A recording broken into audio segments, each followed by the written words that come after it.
They say trust takes years to build, seconds to break, and forever to repair. But what if I told you that that's only partly true? Trust can be repaired, and in some cases, it can even come back stronger than before.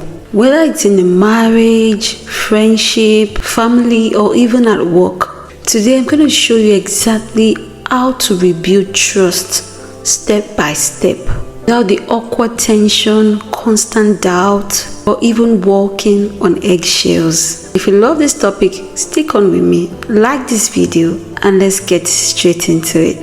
The first thing I'll be sharing with you is why trust breaks. Maybe your partner lied, maybe your friend betrayed a confidence, or maybe you broke someone's trust and you're not sure how to even fix it. Whatever the case, trust isn't just about the act. It's about the meaning behind it. Let's break down the key reasons why trust breaks. The first one is dishonesty, which is lies. Even small ones create cracks. Another one is broken promises. You're consistently saying one thing, but then you're doing something else. Another one is disrespect of boundaries. You're ignoring what's important to the other person. Another one is lack of communication. In this case, silence or avoidance breeds suspicion.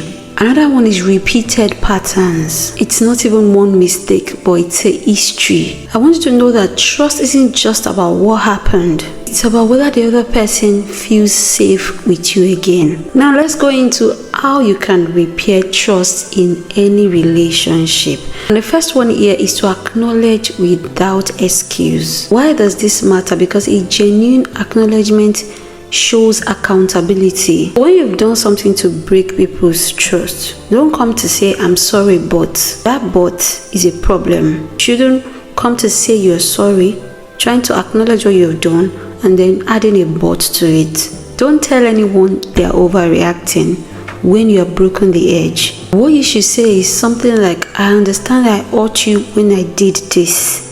You have to be specific about it.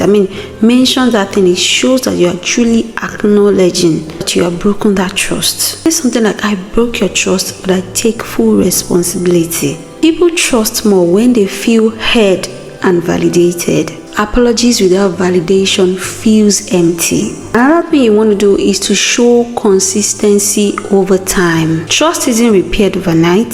It's built through consistent behavior. You need to follow through on small commitments. Keep your word even for minor things. Show up when you say you will. So I want you to think of trust like a bank account. Every small action is a deposit, and every slip up is a withdrawal. So if you want a healthy balance, you have to keep making deposits. So a tip for you here is to ask the person what will make them feel safe again, and then do it consistently.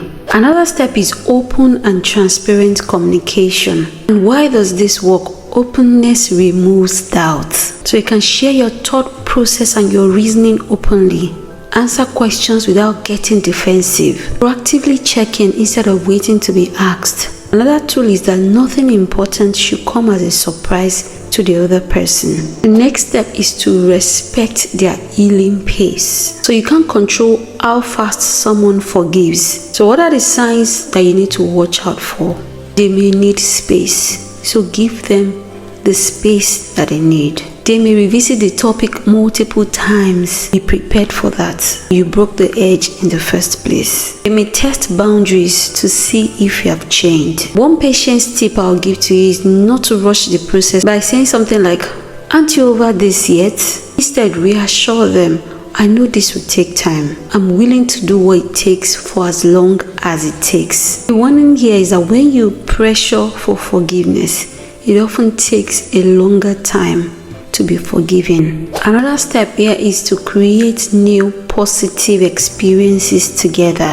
Why does this matter? Positive experiences replaces the negative emotional memories. And how can you do this? Do something meaningful that shows commitment. Celebrate small wins in rebuilding trust. Create shared goals that require teamwork. Here's the truth. Trust isn't just rebuilt with words. It's rebuilt with action, consistency, and even patience. Whether you broke it or someone broke yours, The question is, are you both willing to put in the work? Because trust, once repaired with effort, can even be stronger than it was before.